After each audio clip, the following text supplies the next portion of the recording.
Hi, welcome back to Grief Inspired. My name is Catherine McNulty, and I am trying to redefine how the world grieves. And I want people to learn that they can focus on the gifts of grief and not only on the pain of loss.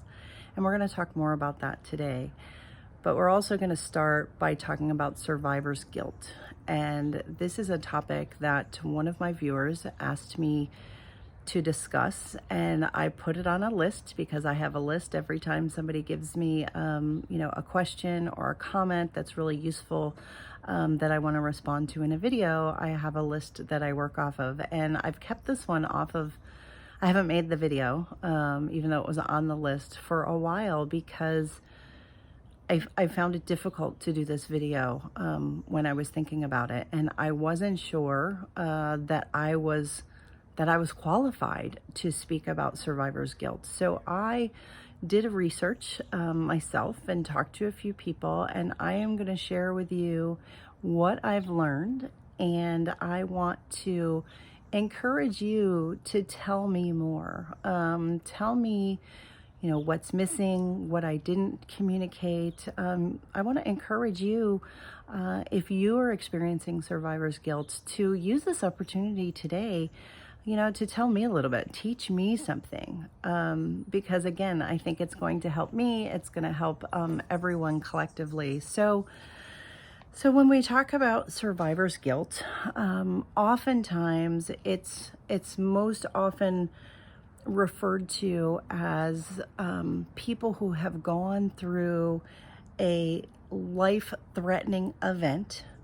Some people during that event passed on, some people didn't, and the people who were left and didn't die in the event are left feeling guilt, and that's normally how survivor's guilt is defined, where there's a specific tragic event where one person died, one person lived, and there's really no rhyme or reason to it. And so a lot of times when I was doing research, the survivor's guilt was around things, saying that there's groups of people who experience survivor's guilt, specifically, war veterans, people who have gone to war and seen death and seen their friends and the people that they are arm to arm with in battle, to see them die, and they wonder, why am I still alive when they're not. Other groups are first responders, same type of thing. If you can think of 9/11, I'm sure that there are a lot of survivors from 9/11 that are experiencing or have experienced survivor's guilt.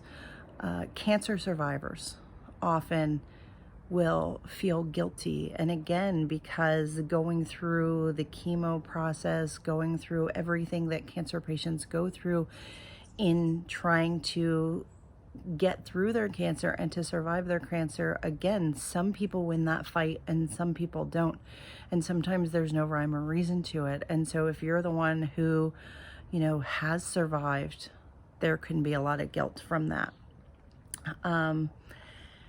But what I'm noticing too is that, it doesn't have to necessarily be a specific life-threatening event that can leave you with survivor's guilt. There are groups of people, so for example, those who are family members or friends of those who have committed suicide, they often will experience survivor's guilt, or parents who have to bury their children and they've outlived the lives of their children, and it's not the natural order of life. Parents are expected to die before their children, like that's what we all think.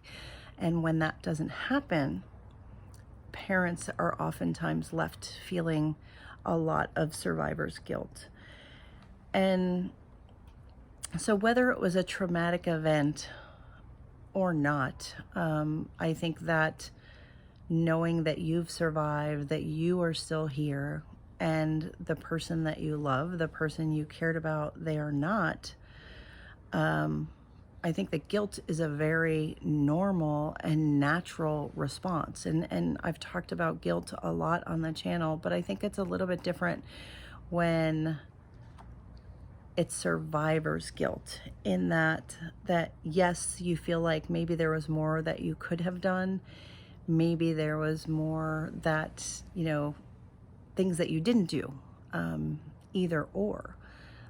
But at the end, feeling guilty about still being alive is really, to me, what the heart of survivor's guilt is all about. And when we talk about loss, I mean, oftentimes when I talk about grief, we think that grief is about, the event that happened, the person that you lost, all of the things that happened surrounding, why you lost your loved one, and all the events leading up to it and the events after that. But the reality is that grief is not about death at all. It's not about the loss that you experienced. The grief is about, what do you do now without this person in your life? And I think that the survivor's guilt that we sometimes experience is leading up to getting to a place where you can accept that they just aren't here. And it's challenging, and it takes time. And feeling guilty to still be alive when they are not is a normal part of the process. And I think that it becomes more difficult when we beat ourselves up about it, when the guilt that we're feeling is because we are the ones that are alive. And when I was thinking about this, one of the things that I realized was that, I feel like that the loss is about being left without them. And the guilt is because you're here and they're not. And so I have a couple questions. And again, this is because, I don't have as much experience with this particular topic as I kind of wish I did, so that I could speak more eloquently about it, which is why this video is a little bit more challenging for me. But here's the questions that I have is it possible that we give ourselves too much power in thinking that we really could have changed the outcome? Are we giving ourselves too much power in that, in a situation where maybe we really couldn't have changed the outcome? Or are we exaggerating what happened and exaggerating our ability to affect the outcome? Right? Could you, depending on who it is that you've lost, could you really have affected the outcome? Or are we just being guilty, feeling guilty because we want things to be different? And are we feeling bad just because we're blaming ourselves? And then finally, is it possible that you're causing yourself extended distress because you don't really want to face the reality that they are gone? And when you face the reality and you stop blaming yourself and you stop feeling guilty, all that's left is the pain and the heartache and the disappointment. And that causes us distress. It causes us suffering. And so, the only example that I can share that sort of came up for me when I was considering this topic was when my son was in the hospital, and he was a little tiny thing. He was born at 2.2 pounds, and he was tiny, and he needed blood. And they wanted people to donate blood, and they came to me and they said, well, we need to transfuse him. He needs more blood. And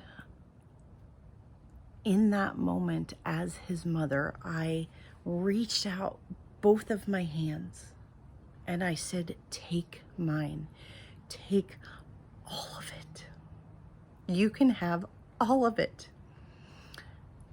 And that was the moment where I was willing to give my life to save him. And I would have traded places with him in an instant. And I think that true survivor's guilt,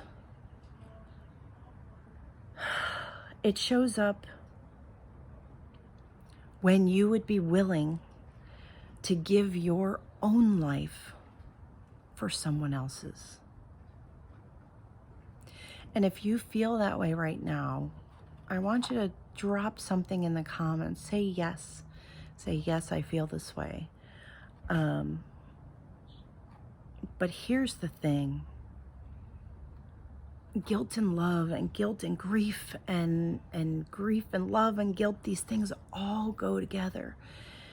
And I want to focus on the love component because I think it's so important.